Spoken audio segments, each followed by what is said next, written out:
Welcome to the James Skrmetta Show podcast. It's been a minute, ladies and gentlemen. It's been a crazy couple of weeks. It's been wild in my world. Today's episode, we are going to talk all about the election. It'll be all election all the time on this podcast, and hopefully it's the last time we got to talk about it. It was a wild week, man. The election week, I was tuned in like crazy. I mean, I was probably watching. I would guess I was probably watching somewhere near 6 hours of coverage a day. I was flipping back and forth between CNN and Fox News every day from Tuesday to Friday. So I was locked and loaded. In the meantime, I had a hurricane hit. A hurricane hit my area, and the hurricane was like 3 miles per hour. The wind was 3 miles per hour less than if it would have been a Category 3. So it was a pretty serious storm. So we got a lot of that. A tree hit my house. Fence was torn down. So it was a really crazy couple of weeks. That's not fully the reason why we haven't had a lot of podcasts and stuff like that. Kind of took a little bit of a break.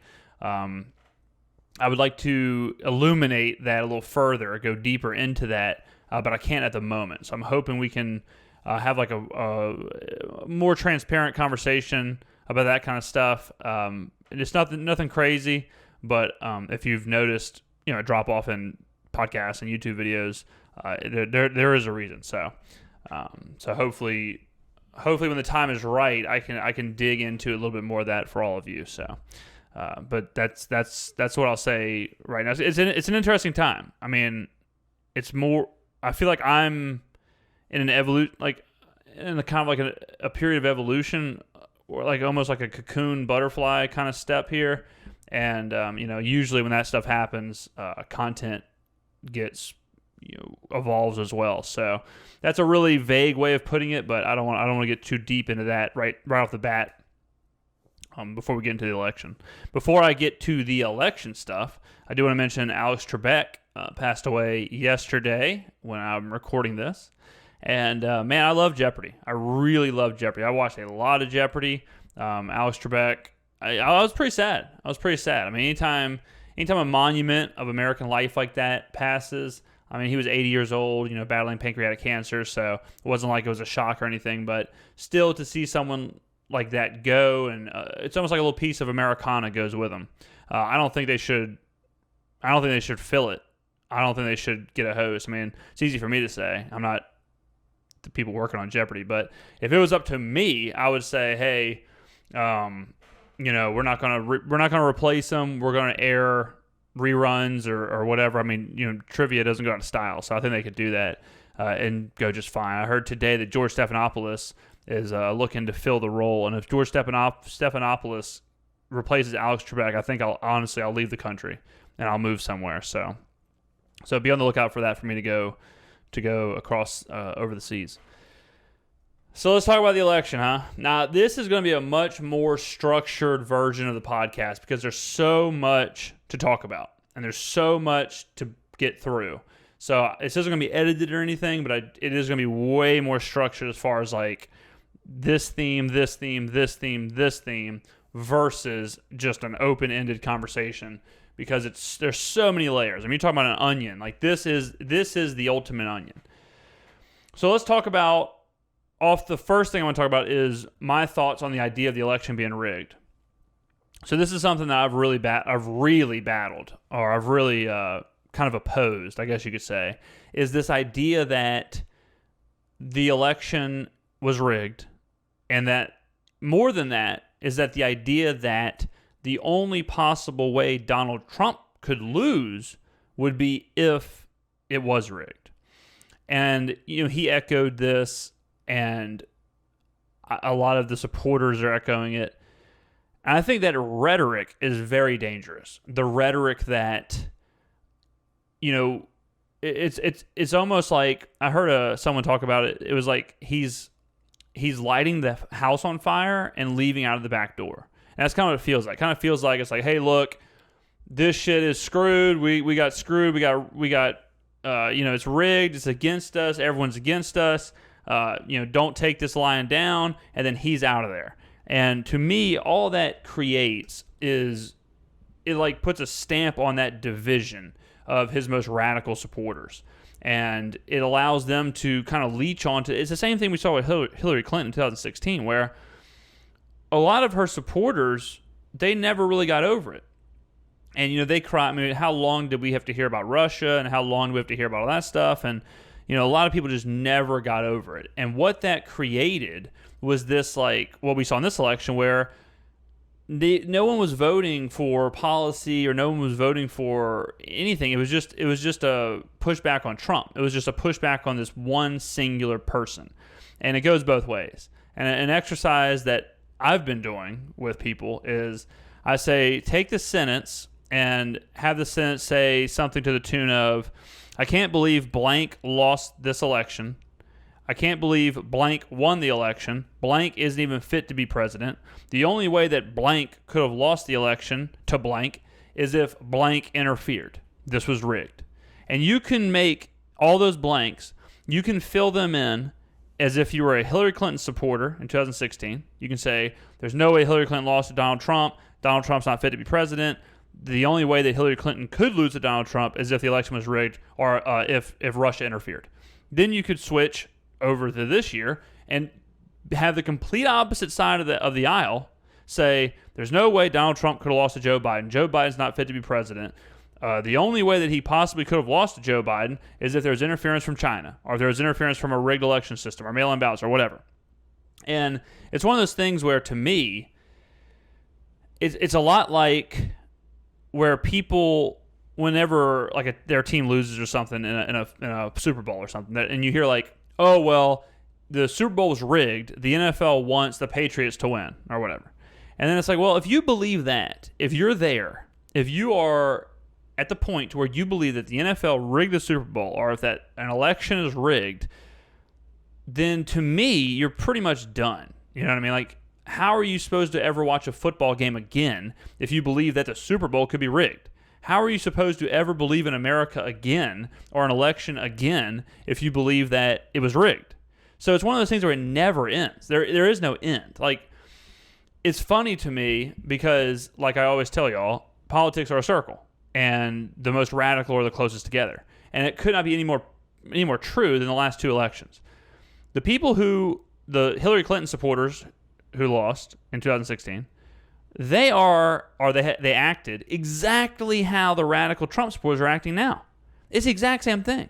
It is the exact same narrative. It is the exact same mindset. It is the exact same vitriol. And it's crazy because those are the people that they hate the most. And it just goes to show you that is the most volatile and it is not where you want to be. Personally, I believe the election was fair. Now, I'm okay with hearing arguments of the stuff like our system is flawed, right? Like, obviously, we have to do better of counting the ballots. I mean, I can go down to a casino a street away from my house, and they're working 24 hours a day, cashing chips, collecting tickets, doing whatever. The fact that the presidency of the United States drug on for as long as it did, and we had multiple states who just couldn't count their ballots over the course of like 4 days. We have these crazy systems of mail-in ballots, and you can register to vote on the day of. You don't have to have an ID to vote. Dead people are voting. Like, is the system flawed? Yeah, sure. I'm sure it is flawed. Is even the Electoral College flawed? Like, is the idea of the Electoral College flawed? I'm not saying like Electoral College versus popular vote, but just those little intricacies. I can hear the conversations of that. I'm not saying that it was 100% correct. All right, I'm not saying 2016 was 100% correct, but I'm saying that as far as, hey, did someone bust into this election and rig the whole thing and we just got screwed? I tend to say no. Okay, and there's a big difference between that. There's a big difference between, I really don't think that you should be able to register the same day you vote.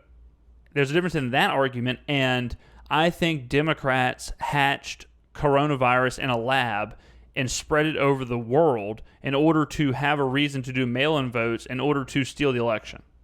Like, once you start to do that, it's like, okay, that's a pretty slippery slope. Just like the Super Bowl metaphor, do I think that sometimes the NFL may have a rooting interest in certain teams, or they're rooting, or they're hoping a certain team wins, or even the referees may be thinking like, okay, well, I'm kind of biasing against this team. I could hear that. I could hear that argument. I could hear that argument way more than every single player on each team is playing a role, and they are fixing the game, and the action on the field is already predetermined, and everything's just set up because everyone's a state actor, and everyone's perfectly doing it. That's where, to me, it gets to the point where it's like, that's the ultimate tinfoil hat. You know what I mean?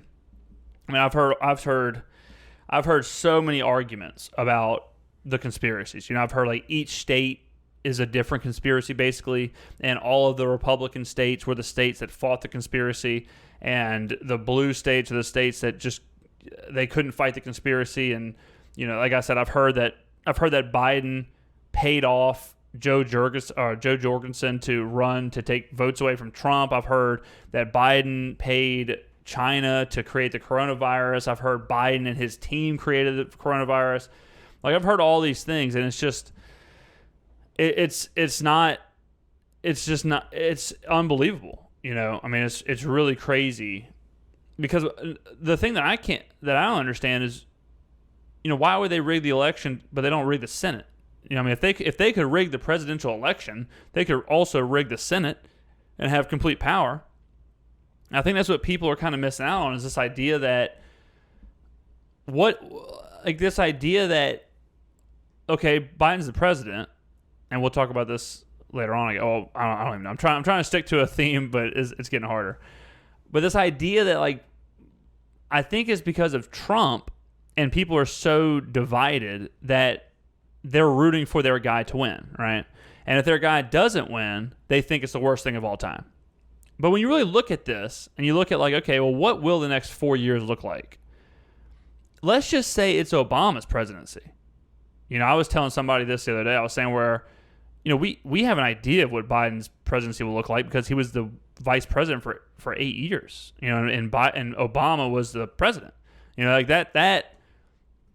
Let's just take that as a benchmark. If that's what it looks like for the next 4 years, but you remove things like Obamacare, which obviously Biden can't do, things like that, then what people are honestly afraid that their freedom is gone. And this is a big problem I've had with Trump, is that when you have such a dogmatic view on a candidate, and he's basically a Superman or a superhero, and your superhero loses, and I've heard this echoed a lot, is that people believe that Donald Trump is synonymous with America. He's synonymous with freedom. He's synonymous with your rights. And if he is gone, there will be no one there to protect your rights or protect your freedom. And that's the scary thing. That's the thing that I've been really fighting against his entire term, was this super dogmatic, where people were transforming him into a deity. Because that's just not the case. Joe Biden and his presidency is not going to turn America into Venezuela. Like, we're not looking at a situation where he's about to take all your guns away. He's about to ruin the economy. He's about to enslave you. And next thing you know, you're going to be living in some socialist hellhole. That's just not the case. And we don't even have to talk about the Senate, where as long as the Senate is Republican, is a pretty balanced system where I don't care who's the president. They can't just march in there and start changing things and make Puerto Rico a state and socialize medicine and defund the police and like all these super left ideas that we've heard. They aren't an issue. So if you're one of the people who is terrified of a Trump or a Biden presidency, and you say, well, what? And I say, well, what are you scared of? Say, okay, well, I'm scared he's going to tank the economy. Okay, well, the economy is doing really well right now. Like, the stock market responded pretty well to the election. I'm pretty sure that the days after the election was the biggest boom post-election in American history. And it's because of the Senate. Because these companies believe that there's not going to be, they have no fear of tax. They have no fear of these huge sweeping regulations.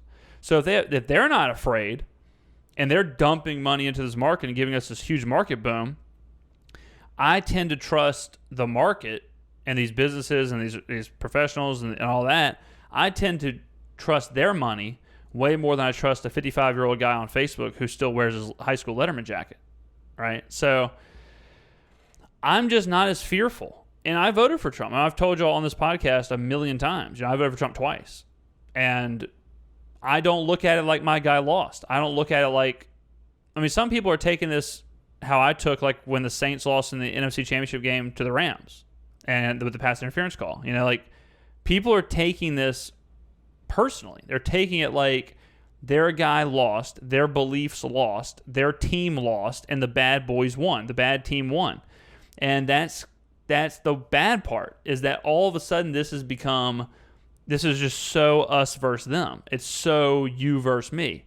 If the Democrats win or if Biden wins, then that means the Republicans lost. It's like, not really. Again, with the Senate and all that stuff, there are a lot of Democrats who are not happy because the projected blue wave didn't happen and all these projected polls didn't come to fruition, and they expect a pushback in 2022 and they could lose even more power. And, so I just think this gloom and doom, Trump is out, thus America's over, is pretty crazy, pretty wild. Everything is just it's such a circle. Time is such a circle where if you look at let's just take Obama's presidency and Trump's presidency. So Obama becomes president, right? Now think about the celebrations, think about the narrative, all that, and whatnot. 8 years later, during Trump's presidency, and however much of this is true is irrelevant, I'm just talking about the narratives. What's the narrative? That the country is in the worst racial divide in history. And it's the term after the first African-American president. It's like all the narrative switches so fast. So fast. And trust me, you're about to see a big switch in the narrative with Biden, because now the media, they don't have a choice. Like CNN and MSNBC, they have preached that Donald Trump is Satan, and Donald Trump is the reason for all the bad things that are happening. He's the reason for racial tensions. He's the reason for COVID. He's the reason for COVID deaths. He's the reason for everything. So what the hell are they going to do with Biden? What are they going to do if there's a police shooting? What are they going to do if there's riots in the streets? What are they going to do if COVID gets worse? COVID could easily get worse. It's getting worse in Europe. What's the news going to do? They have made their bet. They went all in. They went all in with the anti-Trump thing. So before I get too far down into that, let's go to the next theme. So that's my whole thing on the, as far as it being rigged. I don't think it was rigged. I think the system could be better, and no doubt about it. But there's so much misinformation out there. I would highly advise that instead of focusing on the conspiracy theories and was the election stolen, was the election rigged, instead of that being the narrative every single 4 years, a la 2016 with the Democrats and now 2020 with the Republicans, instead of that, I think it's much more important to focus on the runoffs in the Senate, focus on 2022, focus on what's actually going to happen in some of the places that you may be afraid of, as far as what's going to happen in the economy, what's going to happen with COVID, what's going to happen with any of these regulations, what can Joe Biden actually do, and we'll kind of get into that as well. So I don't think it was rigged. I love conspiracy theories, but there's a big difference between listening to the conspiracy theories and having that run your life, So I think it's interesting. It's such a house of cards, You got people saying like the presidency was fixed, but they're not arguing that the votes for like the Senate were fixed. It's on the same ballot. So it's like, okay, the Senate, like, it's just weird how they're picking and choosing what could be rigged, what's not rigged. So again, slippery slope. Don't put too much time into it. So let's talk about how Trump lost, or how I think he lost, I guess. So Biden, this was predicted. We talked about it here a lot, is that Biden just had to breathe. He just had to exist. He had to exist.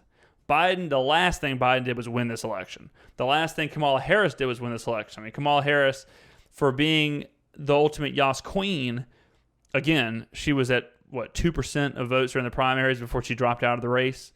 She herself shit on Joe Biden during the debates. It's not like these two are bringing a lot. They actually are bringing nothing if you really look at it, because they can't do anything that they were running on.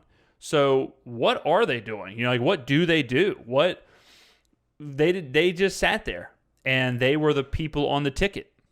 I mean, Kamala Harris tweeted out a video about equality and equity and everyone should end up at the same place, and which is the work. I mean, it's almost comical how no one held her to that. She's basically saying that no matter who you are, no matter what you do, everyone should end up in the same place, which doesn't sound very cool. It sounds pretty awful, actually, but no one really gave a shit.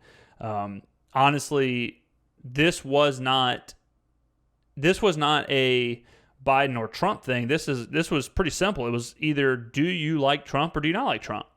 And there was a poll, I think it was on CNN, maybe on Fox News. I get the coverage mixed up now, but it was something like 49% of Biden votes in the exit polls were voting against Trump and not for Biden. And when you think about that, and there was another poll where it was like 66% of Democratic voters, one of the top two things they were focused on was the personality traits of the candidate. And Republicans were like 85% the economy. It was just wild. But this was 100% a pushback on Trump. Now, you can argue the reason for the pushback, as far as was the pushback fair, really no. As far as Trump's presidency, pretty good. Economy is at points, you could say, probably the best economy in American history. He defeated ISIS. I mean, ISIS, the Middle East, I don't even think exists anymore. I mean, I haven't heard about the Middle East in years. He defeated ISIS. He went through a global pandemic. I mean, that's something that very difficult, and we're staring at a possible vaccine very shortly. We'll talk about that, but he's done a lot. Shrunk unemployment. 56% of Americans in polls said that they feel like they're in a better spot than 4 years ago. I think any small business owner and any 401k haver would say, yep, everything's looking pretty cool. And if COVID doesn't happen, then he probably just runs away with this thing. There's really probably nothing that they could have pinned him on. I think for the first time in probably my lifetime, we had 4 years of relative peace as far as wars or as far as any kind of international conflict. He got us out of a couple bad deals. I mean, you can't deny that strictly for the country, he was pretty successful. Now, where did Trump fail? Trump failed in couth. Trump failed in his personality, his tweets. He failed at being a likable guy, I guess. I mean, that run, you run that risk when you are as much of a cult of personality as he is. Some people don't like him. Some people do like him. I've been pretty vocal about I don't like him as a person, or as far as his Twitter's personality. It's not for me. I didn't buy into the whole Stone Cold Steve Austin badass leather jacket. He's fighting the swamp people. That really didn't really do it for me. So he missed me on that, but I loved his policy. I mean, I loved what he was doing for the country. I thought the country was fine. I mean, I think it's pretty unfair to pin COVID on him. I think it's pretty unfair to pin the deaths on him and all of that. So, I just think that the pushback as far as that was probably unfair, or at least undeserved. And a lot of it was, I guess, the media. I mean, I guess the media, I would hope that the media wouldn't have this kind of impact. They obviously did. But the negative, I mean, Trump got 4 years of anti-coverage from every news source besides Fox News and all the right media. But every media, and this is a huge theme for me on this presidency, is that albeit the Biden won, I think we saw a huge pushback on kind of the woke, kind of that whole idea. I think that's kind of over. It's almost dead, I think. I think you're going to see a lot of that moving forward. I think a lot of the super radical ideas, defund the police, stuff like that, Green New Deal, a lot of the socialism talk, a lot of the socialized medicine talk, I think a lot of that is going to go away. And I think the media picked a lot of that up because, hey, I mean, they want the strongest narrative possible. And those are headlines written for them. But I think that they realize that that's not going to work, and they being the Democratic Party. So what does the media do? I mean, I think the media goes away, honestly. I think this was the last straw of, is the media still in the middle? Are they presenting the news? Are they presenting facts? Are they presenting this? They made a very, very easy decision, or a very obvious decision, where they said, we're not going to do that anymore. I mean, you could watch CNN. I mean, just the things that Jake Tapper and Anderson Cooper and, just Van Jones. And I mean, they are openly rooting, openly just bashing anything and everything Donald Trump. And people just don't respond to that. People didn't respond to that. People don't like that. And I think you're going to see CNN, MSNBC, places like that. They're either going to completely change their tactic of claiming to be something they're not, or they're just going to go away. I mean, what do they do now? What do you do now that there's no Donald Trump? What the hell do they talk about? I really don't know. I don't know. I mean, like, the Harry Potter books ended once Voldemort was defeated. We didn't get 5 more books of peace and happiness and no Voldemort. They needed Trump. They needed strife. They needed the big bad guy. They needed this demon. And I don't think they can withstand not having him. I really don't. Not to mention, Biden's presidency is going to be pretty much nothing, in my opinion. I think it's going to be a gridlocked, pretty dull couple of years.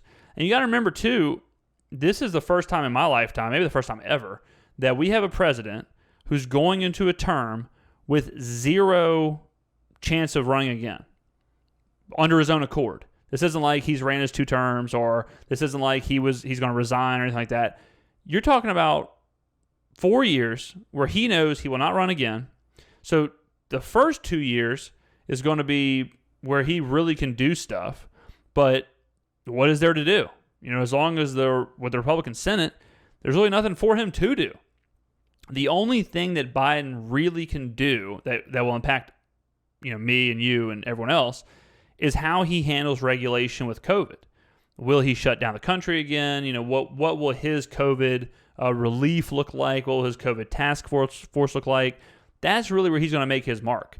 Beyond that, there's not much for him to do unless we deal with some kind of strife that we can't foresee, like another terrorist attack or another virus. I mean, stuff like that we don't see coming. But as far as his decisions, virtually nothing.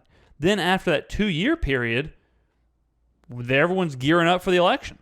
Everyone's gearing up for who's going to run, who's going to position themselves in the Democratic and Republican parties. And you're talking about in 2024, we're going to have like 40 nominees. I mean, you're going to have all the Republicans, then you're going to have all the Democrats all vying for their nominations with no incumbent. And it's going to be wild. But in my opinion, Trump got trumped. Like, Trump did this to himself. The same reason that Trump won is the reason he lost. Without Hillary Clinton, a lot of Trump's, a lot of his bravado just fell flat because there was no bully. People loved to watch Trump bully Hillary Clinton because she deserved to get bullied in a lot of people's eyes. She deserved it. They wanted to see the Clintons finally get what was coming to them. And Trump was the guy to do it. Without her, though, all Biden had to do was not do anything. And Trump, it was almost like like the stand up to a bully thing. It was like the opposite. It was just like, don't go to school. If you don't go to school, the bully will probably just get bored, I guess. And people will just think he's an asshole. And that's kind of what happened. I mean, I don't know how much I believe in the whole Arizona flipping because of Trump's negative remarks on John McCain. I don't know how much I believe in, Trump's remarks on John Lewis, flipping Georgia. I think there's a lot more to that. Just like Stacey Abrams. I don't think Stacey Abrams was as much of a factor in Georgia as a lot of people believe. And we can get into that later on. But I think Trump just ran out of gas. And I said this during the vice presidential debate. I think that Mike Pence would have probably won this election. Because I think all the people that went out and said that we had 2 different kind of votes. We had the anyone but Trump vote, and then we had the only Trump vote. And that was like the 2 radicals going at it. I think if you had Pence instead of Trump, I don't think he has don't think he would have garnered the same anti-vitriol that Trump did. And he might not have lost this thing. And, Trump, I think he was the necessary thing to stop Hillary Clinton, and that was pretty much it. That was pretty much where he existed and pretty much his use. Beyond that, I don't think there was any. I think people just started to sour. The people in the middle or the people close to the middle just soured enough, and then the super violent, super radical anti-Trump people obviously came out in droves. Mail-in ballot helped too, obviously, but that's why I think Trump. There was a lot of factors that led to Trump losing, and I don't think any of them are a rigged election. Let's go to the next thing. Let's see the next theme here. Okay, this is so why Donald lost. We talked about that. So let's talk about the vaccine. So now the question is, Donald Trump's still the president, right? Like Donald Trump's still the president for a couple months. So what should he do? Now this is what I think he should do. I think that a lot of people are saying, he should fight the system. He should indict Hunter Biden. He should go after Joe Biden. But those people are just echoing the same things that they were saying 4 years ago about indict Trump, get Russia, get the dossier, all that stuff. So I don't think he should waste his time with that. I think if he wants to really make a mark, what he should do for the next couple months is get this vaccine pushed through as fast as possible. If he gets this vaccine pushed through as fast as possible, he could say, I also dealt with COVID. I also cured COVID. Think about that. Think about if he eliminates ISIS, boosts the economy, does all this stuff, and then on the way out says, oh, by the way, here's the vaccine for COVID, a virus like we've never seen before, a pandemic that we've never seen before, global pandemic, shut down the whole damn world. People are still dying from it. Here's your vaccine, 90+% success rate. See you later, suckers. What that would do is it would completely eliminate Joe Biden's need, basically, because all Joe Biden can do is cure coronavirus. And by cure, I mean, just kind of give us I don't mean he actually is in the laboratory, but if Trump does it, then what the hell is Biden going to do? Then there is no regulations. There is no relief. There is no vaccine. Trump's already done it all. What's the news going to do? The news has been blaming coronavirus on Trump the whole time. So if he also hands you the vaccine, now this could also position Trump to run again in 2024. If he cures coronavirus, his campaign in 2024 looks pretty real. All of a sudden he's sitting here saying, "Hey, look, guys, remember that thing called coronavirus? I also fixed that." So now what are you going to do? Now what are you going to say? Now what's the negative? Now what's it going to be, right? Because at that point you would think that racial tensions and stuff like that are just going to keep flaring up. So it won't be the same narrative that Trump's getting now. That's what I think you should focus on. I think you should focus on taking the wind out of Biden's sails, because again, Biden is not coming into this with any momentum. Biden and Harris, all of this narrative right now that you're hearing, this super jubilation, this is all just anti-Trump talk. No one is excited for Kamala Harris. No one is excited for Joe Biden. These two could barely even get the Democratic nomination. Joe Biden wasn't tracking well at all. Looked like Bernie Sanders was going to be the nominee. Again, Kamala Harris was doing even worse than Biden. She dropped out getting 2%. No one liked these two people. These might be the two most disliked people who ever from their own party to ever become president. I guess Trump might be, because the Republicans hated Trump. It's pretty wild. So they have zero momentum going into it at all. So now, if the only thing they can do is do something with coronavirus and Trump does it, then it makes him look great. This is what I think Trump should focus on, 110%. Now, I also think Trump, if I was a betting man, I would bet Trump is going to open his own media company. I think that's the obvious thing, because I think obviously there is a desire for this kind of radical, kind of volatile talk on the right, and I think that he's not happy with Fox News at all. Him and Rupert Murdoch are not boys right now. So I think that as Fox News gets less in the Republican corner, I think you can see Trump open up his own media empire, and I think people will go to that. And Trump is a businessman, so I would not be surprised at all if Trump said, you know what, I'm going to fund this new media empire. I'm going to pull a Ted Turner here with CNN, and Trump all of a sudden he's making billions because he owns whatever the biggest media company in the United States. So I think that's what Trump will do moving forward. I think that will be his move, is focusing on this media company, this media empire thing. Whether that means Tucker Carlson and Sean Hannity and like all these people are going to be behind it, who the hell knows? But if I'm in Trump's team, I'm saying, look, man, let's forget about a lot of the conspiracy theory stuff. Let's get this vaccine out there, and then if you want to do the media thing, fine. Maybe even run in 2024. But that's where I see Trump going with this. So what's this mean for Joe Biden and Kamala Harris? And kind of, it's so funny, man. It really cracks me up whenever I've been seeing people celebrating Joe Biden and Kamala Harris, because I think my favorite picture in the whole world is the picture on Instagram and Twitter being passed around of all the vice presidents, and they're all obviously white males. And all the vice presidents are black and white, like they're black and whited out. And then there's Kamala Harris, and like this huge picture of Kamala Harris, and she's in like this like full color. And the narrative is like, finally Kamala Harris, stuck it to all these old white men. And two people over from Kamala Harris is Joe Biden, the president, her president. Like I heard someone say in support of Kamala Harris and Joe Biden that black is the new orange, like that we're replacing Trump and all that stuff. And it's like, guys, like Joe Biden's white, like this is not some insane.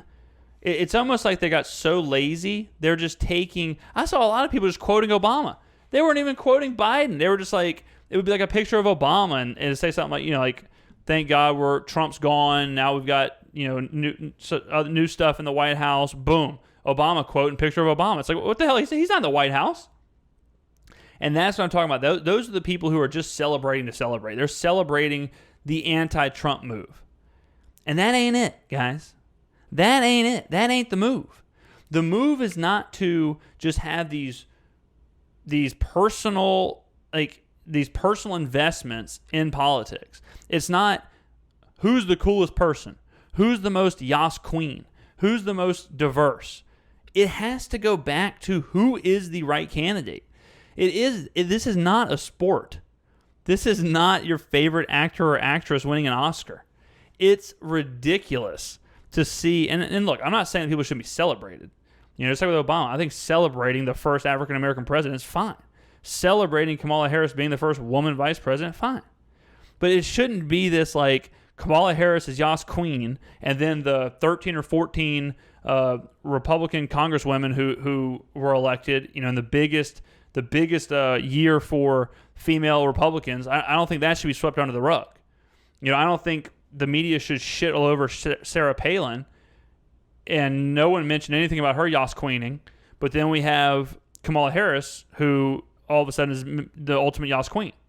It just shows how much people don't know what's going on. And I think when people gravitate to those kind of things, I think it's kind of sad, actually. And that's more evidence for why I think mass media is going to go away. We have CNN, or we have journalists who are celebrating these huge groups of people celebrating Biden and Harris, simultaneously turning around. There was a guy, he tweeted like 11 hours apart. And one of them, he was celebrating groups outside the White House. And in one, he was saying how bad it was that Notre Dame stormed the field after they beat Clemson. And when he responded of why he was celebrating one and not the other, he said, "Oh, well, it looks like most of the people are wearing masks and stuff outside of the White House, not really doing it at Notre Dame." It's like, what are you talking about, bro? At least own it. You're telling me that you can see everyone outside the White House wearing a mask? It's crazy. It's so dumb. But that's how you know it's not about America. That's how you know it's not about policy. It's not about making America, excuse my pun, but it's not about making America great. It's about, haha, LOL, I won, you didn't, my team won. I thought there was something I'm seeing all over the place now is like people preaching for unity. People are preaching now we can unify. And I saw a tweet, I think it's a YG song, the F Donald Trump song. People were saying it's a time to unify, and that song was playing in the background. Michelle Obama said the 70 million people voting for Trump are all, evil people voting for an evil thing. And it's like, they don't care about any of that shit. They don't care about unity. They don't care about any of that. They care about, we got the bad orange man out of the White House. I saw someone who was like, today is an easy day to be a parent. The day that Biden was announced as president. It's like, today is an easy day to be a parent. Why? He's not even the president. Like, what makes it an easy day to be a parent? Is systemic racism gone? Is there economic wage gaps gone? Are the inner cities being funded? Is race relations just fixed? Is coronavirus fixed? We had like the biggest swath of numbers of the coronavirus the day that Biden was announced president. And people are like, yes, it's such an easy day to be an American. It feels so good outside. It's like, guys, nothing's changed. Nothing's changed, you idiots. Like, it's just so crazy. People are, we joked around about it that the next election will be held on Twitch, and subscriber numbers and followers and emotes is going to determine the presidency. But that's kind of where we are, where people are voting. They're voting for who they like. They're voting for who's got the best Instagram. They're voting for who Yas Queens the most. And it's just, I'm scared of that because, and I don't like talk like this. I don't like this kind of like, you don't know how I feel about when people bring up Nazi Germany and stuff, but this is how you get into a fascist situation. This is how you get into like a totalitarianism kind of world, is where you're only electing these cult of personality people and you only care about the person. And it's one of those like, this person, whether it's, it doesn't, either side of the aisle, this person can get us out of whatever issue, or this person can save us, or this person can defeat the bad guys, or this person can bring us back to glory. That is like the fascism 101 playbook of candidate is the key to getting us back to a great place. And then people just follow into that candidate, and then it just happens. Like that's again, I'm not comparing this to Hitler, but that's like what happened with Hitler. Hitler's whole thing was like, this one person can get us back to our former glory, And all it takes is one bad one. I'm telling y'all, like all it takes is enough elections of this obsessive, personality-driven voting where you're only voting for The Rock or you're only voting for whoever. It's like right now, when I hear about 2024, people are like, is it going to be Kanye West? Is it going to be The Rock? Is it going to be AOC? Like they're basically... It's almost like they're trying to cast a movie or something. They're not worried about policy. It's like, why is The Rock even mentioned? Why is Kanye West mentioned? They're mentioned before Ted Cruz. They're mentioned before Tulsi Gabbard. They're mentioned way before legitimate Andrew Yang. Like people are voting for Kanye West and The Rock before they're voting for Andrew Yang. It's like, guys, we got to stop this cycle. We got to stop the cycle of vote or die, and these select. Who is Billie Eilish gonna tell me to vote for? We have to stop that, and we got to start looking at, okay, well, what works in this country? What doesn't work in this country? What are some problems we're facing? How do we fix those? Whose policy really addresses that? I have a video on YouTube that talks about pandering. It talks about how a lot of candidates pander to certain cultures because they use cultural icons to our cultural like kind of stereotypes to connect with those voters versus addressing the issues. And my whole thing is that parts of culture should be appreciated and celebrated, but they shouldn't be the only thing that's talked about, right? Like I think in the specific video, Kamala Harris was wearing Timbs, and Joe Biden was listening to Despacito, and it's like, if we're only worried about candidates' coolness or their fashion or their podcast or what they wear or what they look like and all that, and we replace that with factors of why we're voting, again, the 60% of Democratic voters who voted for personality traits, if we're replacing legit policy with that, then then we're kind of screwed. Because then we won't really have a president. We'll just have the coolest kid in the class.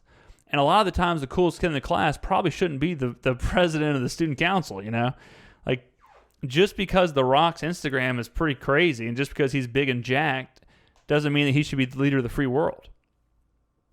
So I think that I think that, things are such a circle that I think we're going to go away from that. I do not believe that people will keep falling into that trap. I think once they see, it's one of those things where it's like they wanted, it happens a lot when you're a kid, but you want something really, really bad. And you're obsessed with it. It's all you talk about. You think it's the greatest thing of all time, and you finally get it, and it turns out to be not that big of a deal. And it's almost like a buyer's remorse or whatever. I think we're going to see a little bit of that, where everyone was so into the woke culture, everyone was so into the anti-Trump thing, and then I think we're going to get 4 years of relatively nothing to where it's like, oh, well, shit, this isn't that different. Like, this really isn't that big of a deal. I think it might move away from that. I think we will get away from that mindset. So that's kind of my prediction for the country as far as that. Now, we could lean into it. And we could vote Jared Leto as vice president. I mean, I don't know. I tend to think that, level heads or whatever will cool and people will get back to, and I'm not saying only elect politicians, but I think it'll be more than, oh, I like The Rock. Yeah, he could be president. It'll be more than that. Like, if The Rock has good ideas, if The Rock is vocal and all that, yeah, whatever, but I think we'll stop scrolling Instagram looking for presidential nominees, and we'll start actually listening to people who should be presidential nominees. So that's my hope, at least, because I do, and I'm not saying that we're walking into a fascist situation, but I am saying that that's how it happens. Is that when you only listen to these like super cult of personality type people, and you only are voting for personality and characteristic traits like that, you leave yourself wide open to disaster. Trump did a really good job as far as president, but imagine electing someone who couldn't. Like, imagine electing someone, again, like Kanye West. And let's say Kanye West gets president and the Democrats, the blue wave happens and all that, and he's got total power, and all of a sudden it's like, oh shit, oh my God, he's making some real sweeping changes. You don't want that to happen. And nothing against Kanye West. I'm saying, like, it just takes one. It takes one. And the more times we vote like that, the more times that I think we run the risk of having a truly disastrous 4 years. Truly disastrous. Again, guys, I can't talk about this enough, but the idea that, Biden, like, what he's going to do. What will he do? And again, I don't think he'll do much. I think a lot of those fears can be quelled. And now look, if the Democrats somehow take the Senate and it becomes a full-on blue wave, I think then you could definitely voice your concern where you're like, man, I do not support a lot of these radical ideas. So I can see the concern there, but I do not see the concern yet where that's matching the doom and gloom I'm hearing a lot of, as far as like, there are people, especially down here in the South, that legitimately believe the United States is in danger of, like, it's over. Like, this country's over. Freedom is over. It's done. I don't think we're there. I don't think that's that. Now, another interesting, oh, my computer's all hell's breaking loose. Another interesting way to look at this, or to look at what's going to happen in the future, is what happens with both parties. So where do both parties go from here? Where does the Democratic Party go? They're obviously not going to go the Joe Biden route again, because he's 80-something years old. But do they decide, well, shit, I guess we should go with the AOCs and the squad, or do they reel it back a little bit and try and go a little closer to center? Same with the Republicans. Do the Republicans say, okay, well, this is where we are now. We're in the Trump world where we need this kind of volatile candidate. Do they lean into it, or do they say, okay, let's go back a little bit here. Let's reel it back in. So the Democrats, in my opinion, are more fractured as a party because they go so radical. You really don't hear a lot of Republicans that have these like insanely radical ideas that get a lot of traction. I mean, defund the police, socialized medicine, Green New Deal, no guns, free abortions, no genders. Like, those are really radical, country-changing ideals. A complete rewrite of the Constitution. I mean, it's, like, these are real, serious things that get traction in some parts of the Democratic Party. Even with someone like AOC. AOC is a really, really, really progressive and radical thinker. If they lean into her and the squad, all of a sudden they're leaning into the ideas like the Green New Deal, like Puerto Rico and Washington D.C. They're leaning into these super radical things. And I may be wrong. Again, I'm not a political. This isn't my bag. In my opinion, I think that is the worst way for them to go. I think that they need to bring it back a little closer to the center for their own party. I'm not saying like that's what I prefer. I'm saying that I think they're pushing people away with that kind of stuff.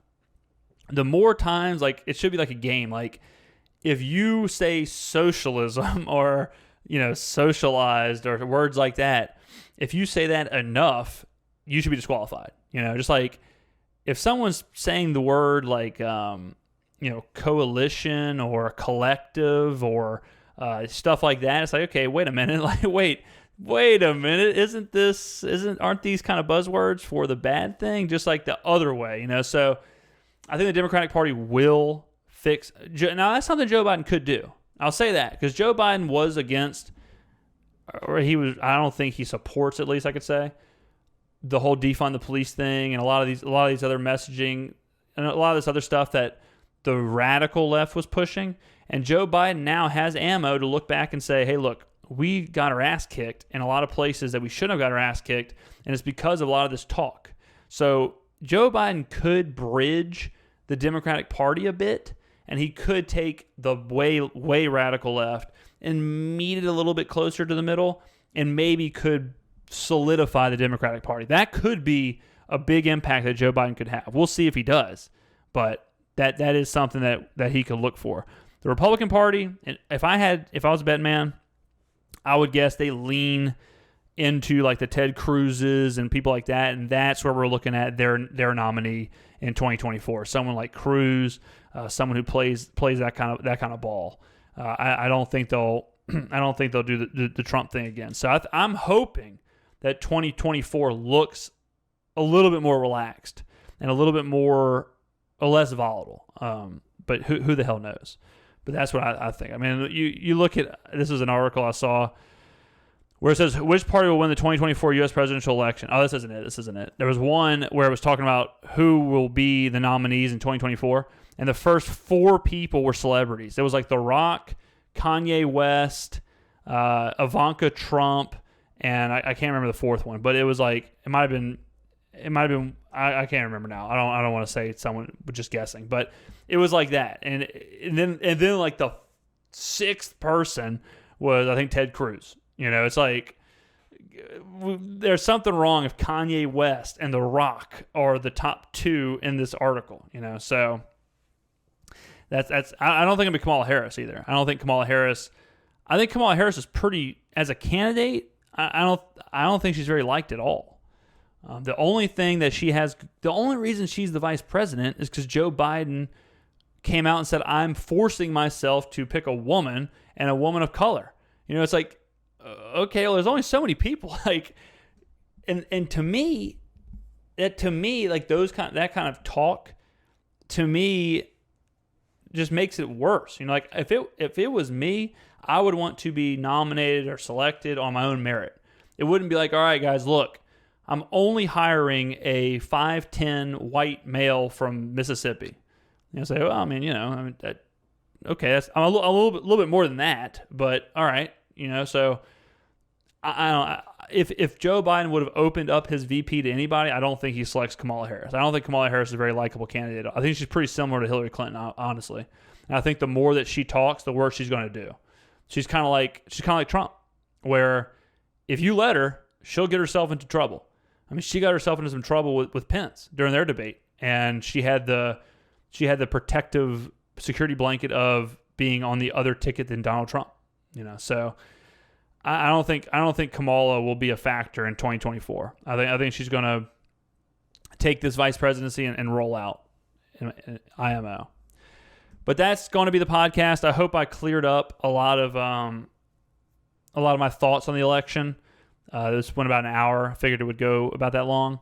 I'm going to cut this up, put it on YouTube, all that stuff. But this is pretty much my thinking on it. We'll obviously talk about this moving forward, but just a general response to the election from me. This is kind of how I see things. Like I said, I voted for Trump, and I do not feel like my guy lost. I do not feel, because at the end of the day, my guy or girl, whatever, is the United States. And I just want what's good for the country. And I just want the country that I live in to be a good place to live. So if Biden being president and the Senate being Republican and the next 4 years being relatively boring and not much happens, like that, I'm okay with that. I don't need these huge, broad, sweeping changes. I don't think America is an evil place. I don't think America has been an evil place for 4 years. I don't think Trump is a fascist, racist, homophobe who was destroying the very fabrics of the country. I just don't think that. So I haven't lost any sleep over it. Honestly, I haven't lost any sleep over Trump losing. There's no crocodile tears here. You know what I mean? Like, I voted for Mitt Romney. I voted for John McCain. I've had people lose in the past, and my life was chill.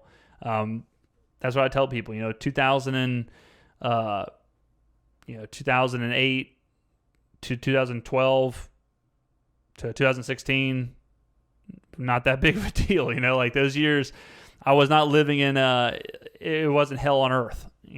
So just remember to relax a little bit, guys. Just remember politics. It ain't that big a deal, Just remember it's all just a facade. It's all just a mirage. President of the United States, just a lizard person anyways, right? But thank you all for listening to the James Skrmetta Show podcast. Again, sorry for the absence as of late. Hopefully, like I said, we can go into more details about that, and we can have a nice, long, transparent talk. Thank you again, guys, for listening. This has been the greatest social commentator on the planet, The James Skrmetta Show.